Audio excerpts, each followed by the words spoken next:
PHK massal ini mau nggak mau memang harus terjadi.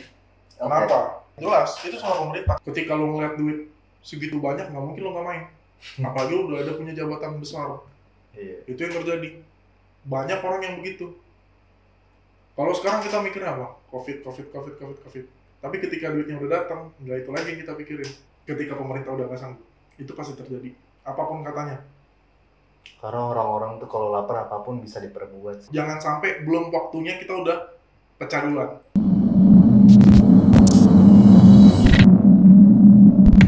Oke, jadi tadi kan kita udah bahas tentang perkuliahan duniawi Udayana nih. Itu kalau misalkan kalian yang belum nonton dulu. Dan sekarang kita mau bahas dari dampak ekonomi virus corona. Karena kan sekarang juga udah banyak banget krisis moneter kayak nggak sih?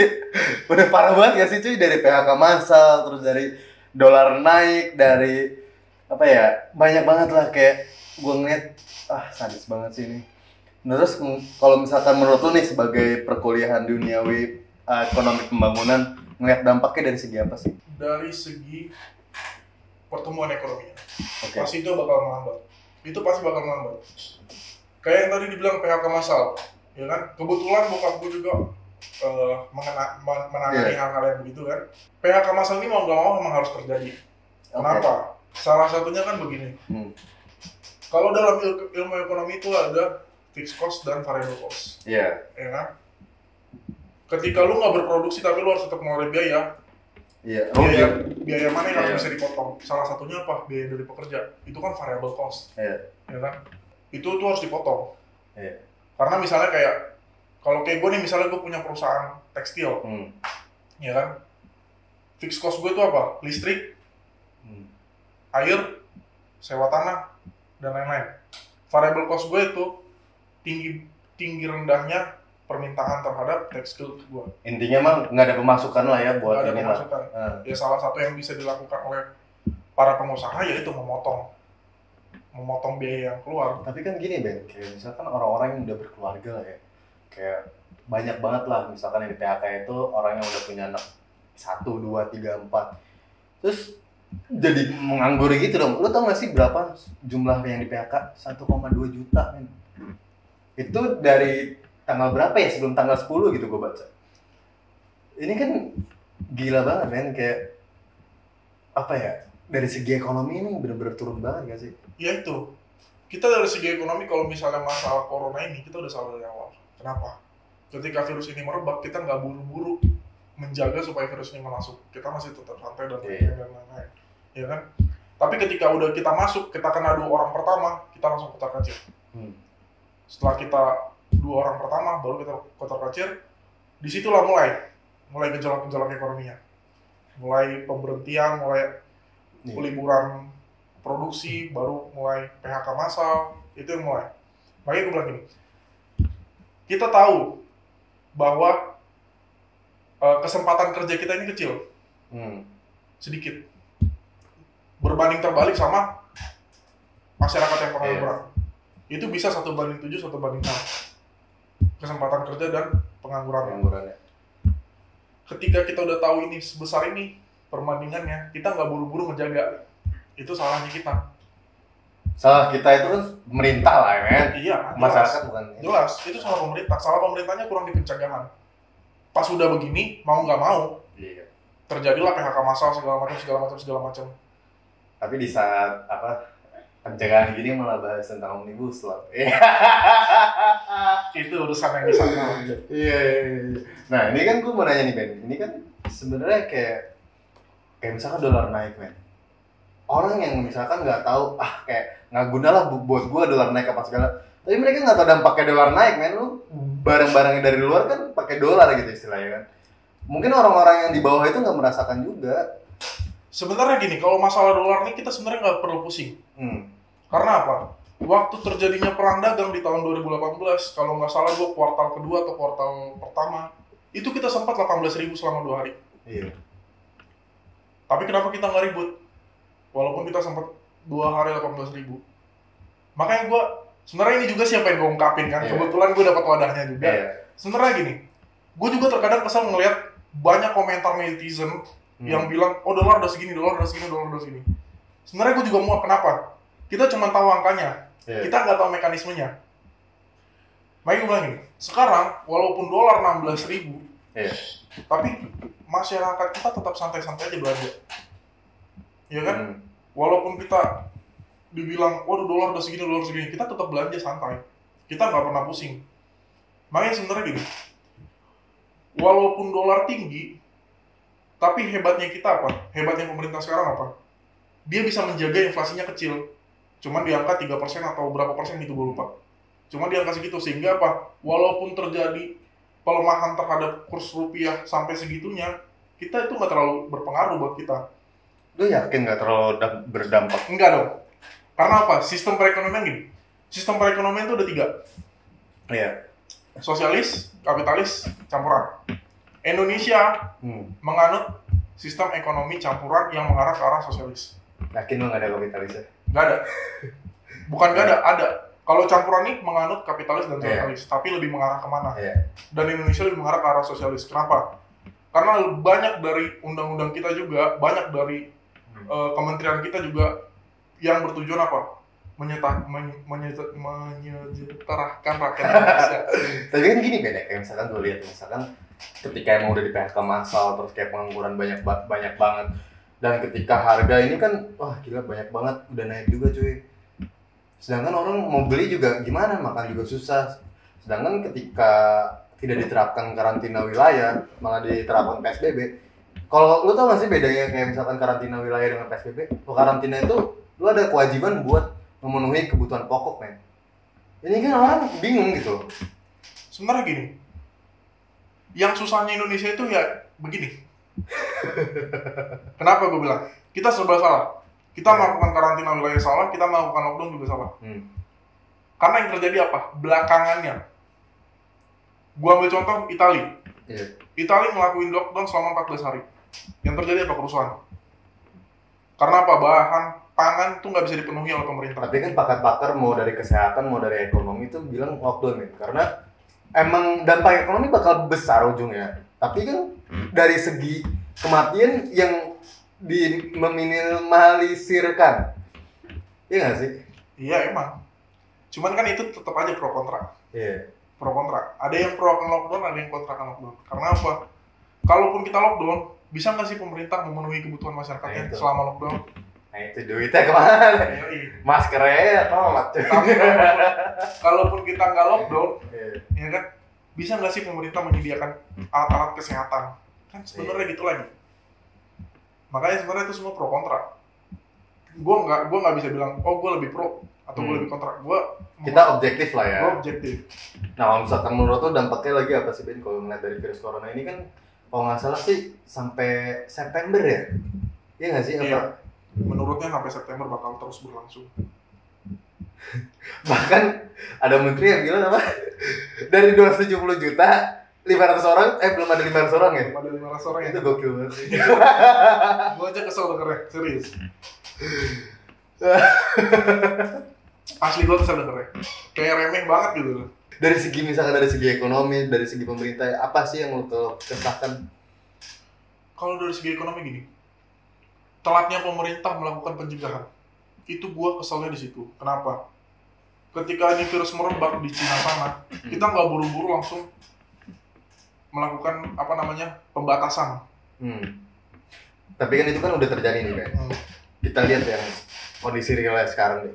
Terus kalau misalkan dari belum kayak yang ada ruang guru misalkan itu kan ya you know lah itu udah parah banget nggak sih, kayak punya rangkap jabatan udah jadi staf khusus, jadi pemilik sahamnya juga. Iya.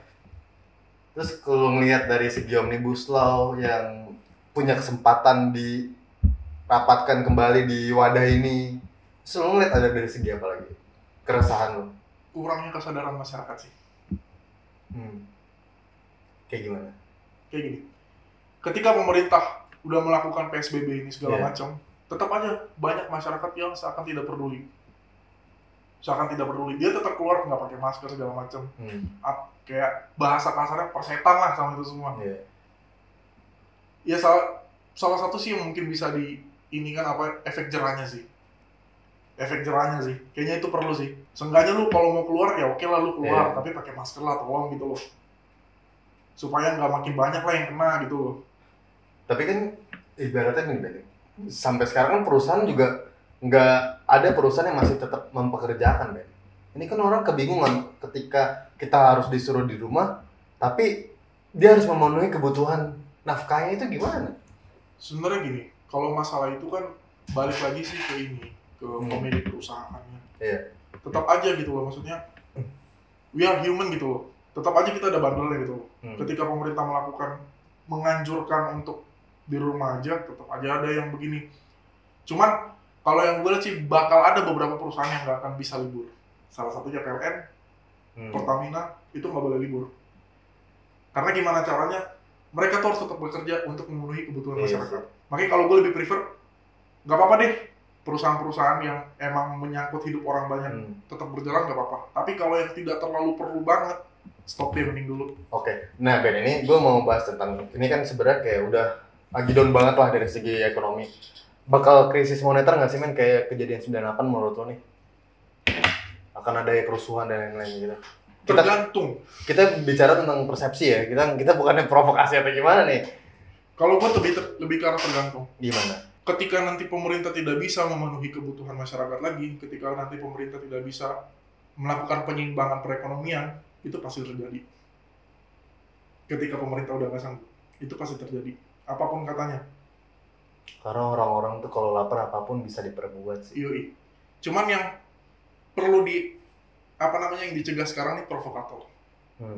Provokator. Jangan sampai belum waktunya kita udah pecah duluan. Iya.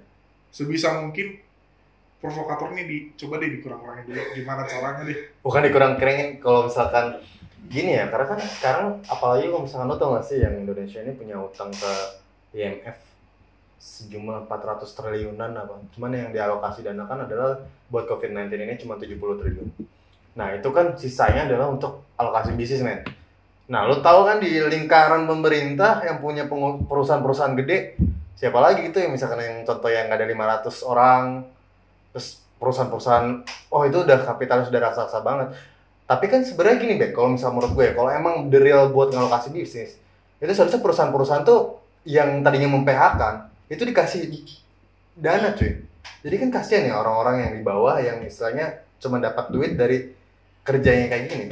Ya itu balik lagi kan sebenarnya itu permainan lagi. Ketika lo ngeliat duit segitu banyak nggak mungkin lo nggak main.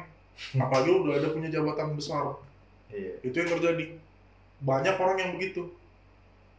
Kalau sekarang kita mikir apa? Covid. Tapi ketika duitnya udah datang, nggak itu lagi yang kita pikirin. Gimana caranya gue menyelamatkan diri gue dulu, istilahnya gitu. Tapi kalau misalkan menurut lo nih ya, jadi kan lo sebagai mahasiswa nih Ben, ibaratnya nih, ketika ini bergejolak banget, terus ada provokasi, terus akan adanya kerusuhan, lo bakal turun nggak? Jelas enggak. Kenapa? Gue pribadi enggak. Kenapa? Karena gini, buat gue mungkin masih ada jalan lain. Selain itu, mungkin kalau gue itu opsi terakhir. Serius. Iya. Mungkin kalau gue itu opsi terakhir, bakal jadi opsi terakhir gue. Tapi kalau untuk bilang, ayo turun, enggak dulu. Gue bakal coba nyari, oh mungkin ini bisa dijadiin opsi. Cuma kan tetap aja itu perlu wadah juga. Nah kalau misalkan buat saran nih, misalkan ya teman-teman mahasiswa, apa yang pengen lo sampein deh kalau misalkan dari segi ekonomi harus kayak gimana deh? Kalau sekarang sih, yang gue bisa anjurkan nggak cuma untuk mahasiswa sebenarnya. Iya, umumnya. Umum. Sebisa mungkin kita lebih mempercayai rupiah. Sebisa mungkin kita lebih banyak menggunakan rupiah. Itu salah satu cara yang bisa memperlemah dolar. Ketika kita banyak berbelanja menggunakan rupiah, otomatis permintaan akan rupiah akan semakin naik. Tapi kan di Indonesia juga rata-rata emang misalkan dari kelas menengah ke bawah emang juga pakai rupiah, masa belanja pakai dolar? Maksudnya gimana? Maksudnya gini, sebisa mungkin semua kalangan pakai rupiah. Kalau untuk belanja dalam negeri, sebisa mungkin pakai rupiah. Dan itu juga gimana caranya juga itu pemerintah harus bisa naikin trust masyarakat terhadap rupiah. Itu salah satu cara yang bisa kita lakuin untuk menekan harga rupiah. Berarti setelah kalau misalnya punya dolar dijualin atau gimana? Jual. Biar nggak pakai dolar gitu kan? Biar nggak pakai dolar. Sebenarnya gini, kita banyak pakai dolar itu salah satunya apa? Membeli barang impor. Tapi kan pemerintah yang impor sendiri, Ben. Kita nggak usah dulu kita ngomongin masalah pangan segala macam. As we kayak kita masyarakat ini nih. Kayak beli barang-barang ya. Yoi. Iya sih. Kita beli handphone, Samsung, Iya. Oppo, Xiaomi, iPhone. Kita belanja emang pakai rupiah. Iya. Tapi setelah itu apa? Pabrik-pabrik mereka nuker jadi dolar. Iya. Setelah itu apa? Penumpukan rupiah di Bank Indonesia. Itu salahnya kita. Berarti kalau misalkan lebih ke menghargai produk lokal berarti enggak kan? Iya. Sebisa mungkin gini, kalau gua sebenarnya nih lebih ke kebijakan pemerintah lagi. Karena kalau di ekonomi ini ada beberapa kebijakan yang bisa dilakukan pemerintah untuk nahan barang impor tuh masuk. Oke. Itu ada kuota, ada tarif, Iya, tahu gua. sama ada pajak. Iya, pajak.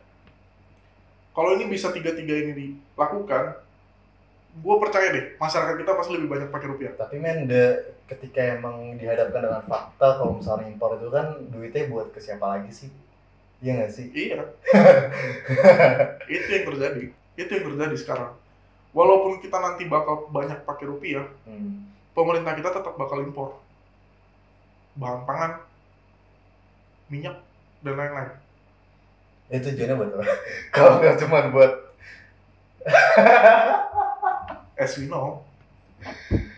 Aduh. Nah oke deh, thank you berarti Ben ya. Oke. Tentang yang ini karena sebenarnya kita nggak bisa bahas tentang yang sensitif sih. Takut juga nggak sih kita. Bahaya. Jadi kalau sekarang lebih karet sih soalnya. Jadi biar kalian yang mengartikan lagi lah sendiri ya mainnya. Jadi gitu aja nih Brand Exter, jangan lupa untuk subscribe, like, comment, dan share.